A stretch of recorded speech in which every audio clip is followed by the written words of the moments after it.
Assalamualaikum warahmatullahi wabarakatuh. Perkenalkan, nama saya Rizal Nistia dari kelas PAI 6B.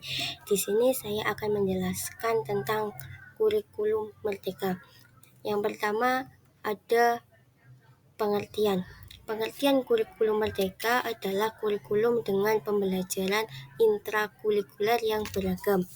Pembelajaran intrakurikuler sendiri memiliki pengertian proses belajar mengajar yang dilakukan di sekolah sesuai dengan kurikulum yang ada. Jadi guru atau pendidik itu melakukan pembelajaran sesuai kurikulum yang telah ditetapkan oleh Satuan Dinas Pendidikan, tidak sembarangan, karena itu akan memicu kerancuan atau ketidaksesuaian dengan materi yang ada. Yang kedua, tujuan dari kurikulum Merdeka yaitu untuk memitigasi ketertinggalan pembelajaran atau learning loss pada masa pandemi. Jadi dengan adanya kurikulum Merdeka untuk mengejar ketertinggalan pada masa pandemi, karena pada masa pandemi jam belajar mengajar berkurang, materi pelajaran tidak tersampaikan dengan baik dan sulit mengajar materi perhitungan.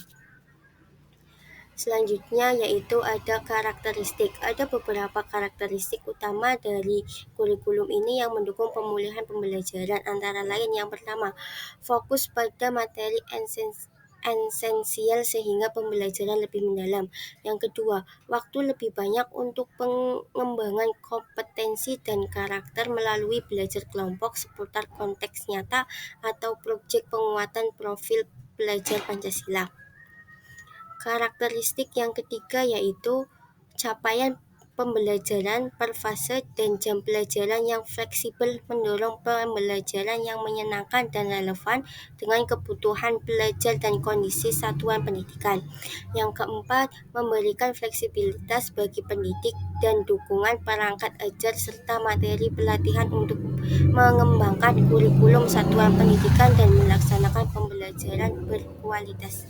Yang terakhir yaitu mengedepankan gotong royong dengan seluruh pihak untuk mendukung implementasi kurikulum Merdeka. Poin selanjutnya yaitu tentang prinsip pembelajaran kurikulum Merdeka. Nah, yang prinsip yang pertama yaitu pembelajaran intrakurikuler dilakukan secara terdiferensiasi sehingga peserta didik memiliki cukup waktu untuk mendalami konsep dan menguatkan kompetensi, di mana terdiferensiasi dalam kurikulum Merdeka adalah pembelajaran yang dikembangkan untuk merespon kebutuhan murid dalam belajar yang bisa berbeda-beda, memiliki kesiapan belajar, minat, dan potensi atau gaya belajar berbeda.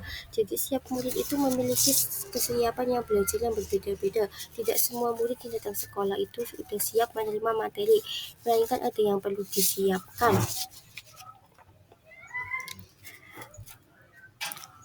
Yang kedua yaitu pembelajaran kokurikuler, yaitu berupa proyek penguatan profil belajar Pancasila dengan prinsip pembelajaran interdisiplin yang berorientasi pada pengembangan karakter dan kompetensi umum.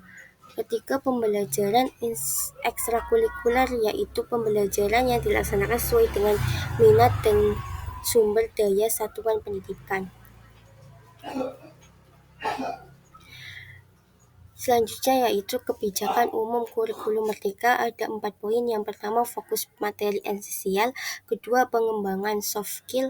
Ketiga, fleksibilitas bagi sekolah dan guru. Keempat, pengembangan fleksibilitas bagi siswa.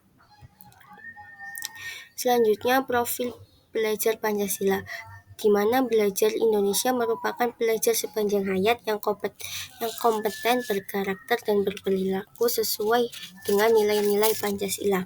Profil belajar Pancasila terdiri dari 6 dimensi yaitu yang pertama, beriman, bertakwa kepada Tuhan Yang Maha Esa, dan berakhlak mulia. Kedua, mandiri. Ketiga, gotong royong. Keempat, berbineka global. Yang kelima, bernalar kritis. Yang keenam, kreatif. Poin selanjutnya yaitu langkah-langkah implementasi. Yang pertama, pelatih dan dukungan guru. Memberikan pelatihan kepada guru untuk memahami dan mengimplementasikan kurikulum Merdeka secara efektif.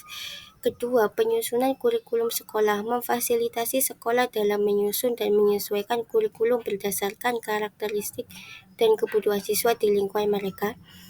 Ketiga, evaluasi berkelanjutan. Melakukan evaluasi dan monitoring secara berkala terhadap implementasi kurikulum Merdeka untuk mengevaluasi efektivitasnya dan melakukan perbaikan jika diperlukan. Yang terakhir yaitu manfaat dan harapan. Yang pertama, meningkatkan relevansi pendidikan. Kurikulum yang lebih responsif terhadap perubahan zaman dan kebutuhan siswa sehingga relevan dengan kehidupan nyata. Kedua, mendorong inovasi pendidikan, memberikan ruang bagi sekolah untuk berinovasi dalam penyelenggaraan pembelajaran sesuai dengan visi dan misi pendidikan nasional. Ketiga, membentuk generasi penerus yang berkualitas, menghasilkan lulusan yang memiliki kompetensi dan karakter yang sesuai dengan tuntutan zaman untuk memajukan bangsa dan negara. Terima kasih. Semoga yang saya sampaikan dapat bermanfaat. Sekian, wassalamualaikum warahmatullahi wabarakatuh.